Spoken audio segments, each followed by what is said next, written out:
All right, everybody, we've got winter weather on the way to the Carolinas, but like every storm is a little different. This one is as well. I will tell you this, we're not looking at a big snowstorm right now because of a couple reasons. It looks like a wintry mix, but we're certainly going to see some wintry weather. It's just a matter of how much. So let's get right to the first part of this, the cold air. The cold air is in place. You know, the thing about winter weather, two big caveats you always got to worry about with winter weather. If you want to see snow, you need cold air and you need moisture, and you need it in the right amount. So, first things first, the one thing that I think is a little interesting is the cold air is pretty cold, but there's some hints that it might not be as cold in the guidance. Now, that's where I think there might be some discrepancies in what's actually happening because you can see the air mass is pretty cold over most of the country. I'm going to remove that real quickly, and I'm going to show you a couple things that are kind of fascinating. I'm going to turn on the visible satellite imagery. And while there is snow across the Midwest, one thing you notice, there is a lot of snow cover. We've actually got some pretty decent snow cover up in here. And one of the things about that could make the air colder than the guidance thinks. So that's one little wrinkle to keep an eye on. Now, it doesn't look like much happening right now, but this is the beginnings of our system here. It's going to move down to the Gulf and then eventually move up the East Coast. But this is where the big discrepancies are. The cold air might not be even the biggest discrepancy. So down here in the northern Gulf, we get low pressure to form. Two things happen. It jumps to the coast, and one or two things are going to happen. This low is going to get stronger, and it's going to pull in more moisture and actually drag down more cold air, or it's going to stay weaker and go out this direction instead of cranking up the coast. So this is a huge question mark right now, more so than even the cold air. And because of the current guidance, the way it looks, it's a fast moving kind of jumps to the coast and then gets out of here quickly. It limits the amount of moisture. Even if there is enough cold air, there isn't a ton of moisture to produce a big event. So that's one of the biggest discrepancies. So we're going to switch here and go to the latest guidance here. I don't oftenly go right to this forecast, but I'm kind of sticking with this right now just as a general guide. Please do not read into one specific model. All of them are wrong. We're looking at a blend, and I'm actually going to show you some blends here in a minute to kind of describe. But this, just for full transparency, this is actually the morning run of the GFS model. A couple things to notice on here we probably don't explain enough. These lines, this 540 line is typically the rain snow line, but you can get snow south of there. But these blue lines basically tell you where it's below freezing in the cloud level, up around 5,000 feet and above. And so we'll go through time. This is today. No issues today. We'll go through tomorrow. Really no issues tomorrow. We'll get into Wednesday morning. I'm going to stop this at 7 a.m. in the morning. Low pressure tries to form down near the northern Gulf, and you can see the moisture to the north. This is primarily snow because the air is cold enough. It's pretty early in the morning. As we get later into the morning, so we start getting closer to the middle of the day, it's kind of weird. It's not rain, snow. There's probably some mix in here of rain, snow, sleet, honestly. The low tries to jump to the coast, and then we get into the jumbled mess. So this is about 1 o'clock. Whoops, let me go back. That was weird. We're going to go to 1 o'clock on Wednesday. So this is 1 o'clock Wednesday. Notice the low pressure is trying to reform here. We've got an icy mix of everything. I mean, you see the purple, the pink, the blue, and the green. That's literally everything you could possibly get falling from the sky. So it makes it real interesting. But the one thing you notice, the cold air up here is much colder. That 540 line, remember I showed you that earlier? The 540 line is definitely something I keep an eye on. That's where you know anything along or north of this line, that's solidly all snow.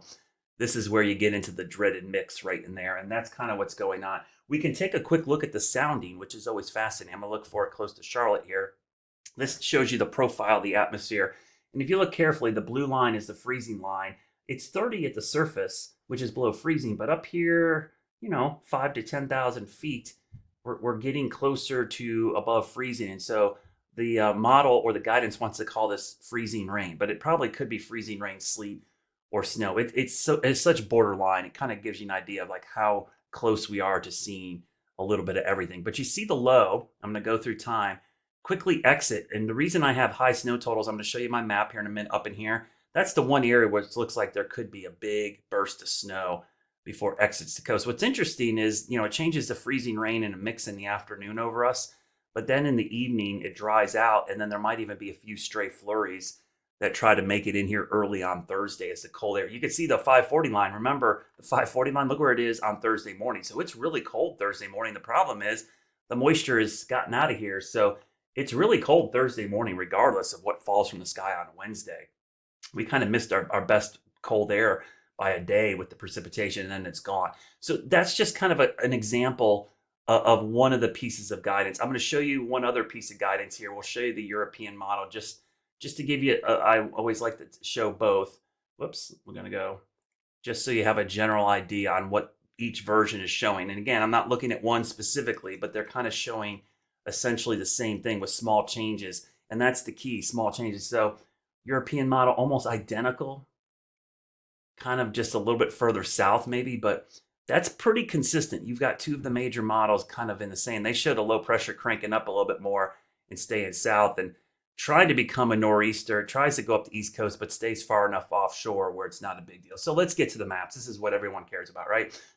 So here's the latest. I could get into all the details more as we get closer, but there's a lot of uncertainty with this. So again, this will change a bazillion times between now and Wednesday.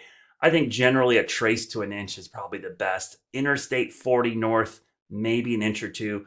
I do have a little bit of a bullseye up in southeastern Virginia, northeastern North Carolina because of that coastal low. And again, remember, it's all about where that warm air is. We could have a pocket of warm air in the mid-levels, which could really screw things up. Sleet could reduce our totals to nothing, to maybe trace amounts. If it's more snow, it fluffs it up because snow is 90% air. You can get a little bit of moisture and get a lot of snow out of it. Sleet and freezing rain, it just doesn't amount to much. So that's the close-in view. Ice, this is probably the most uncertain part of my forecast because I do think there'll be some ice, but because of the fast movement of the system and it doesn't last long, there might be a small pocket here in eastern North Carolina that gets up to a quarter inch, but I don't even think that happens because of short duration. So it's more of a glaze, if anything. And that's what I'm thinking for our area. So I think it starts as snow, rain, sleet, changes to freezing rain. It might even end as snow overall as we go through time. Now, I built this just based on the general timing, but I am not super confident in the timing either. But 7 a.m. Wednesday morning, things start. And again, it's probably not all snow. There's probably rain mixing with snow and sleet. But sometime in the middle of the day, we're likely going to see a transition to some freezing rain. And how long that lasts and how much it is, that's the biggest question because it could be just a glaze or it could be more. But there is going to be a transition there. You could see for most of the Piedmont, outside of Hickory and Boone, which I think will primarily be snow, maybe just light snow, but all snow. The Piedmont, this includes Lake Norman, Salisbury, Statesville. I mean, all the areas east of the mountains, really. It's going to be a mix. So if we look at the impact graphics, the gray is limited impact. So I think that's based on the low amounts of precipitation, but also the fact that it's in the middle of the day. And even though it could be snowing or freezing rain, it's likely that the road surfaces will remain wet, especially with brine on them and during the day. Once we get past sunset, the precipitation moves out, but anything left over could refreeze. As I showed you, it's going to be pretty cold on Thursday morning. So honestly, some of the worst travel might end up being after the system is out of here and we get a refreeze with the black ice. If you had to ask me right now, we're probably going to see winter weather advisories.